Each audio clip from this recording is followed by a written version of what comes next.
swala la kina mama kujifungua bila malipo ni sera ya CCM.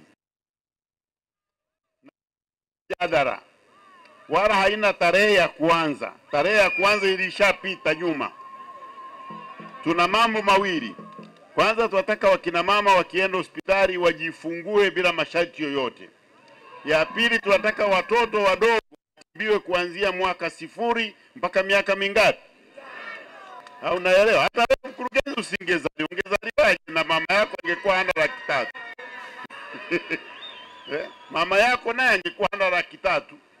Kwa hiyo naye angeambiwa marufuku kuchukua mimba, maana ukichukua tu faini $300,000.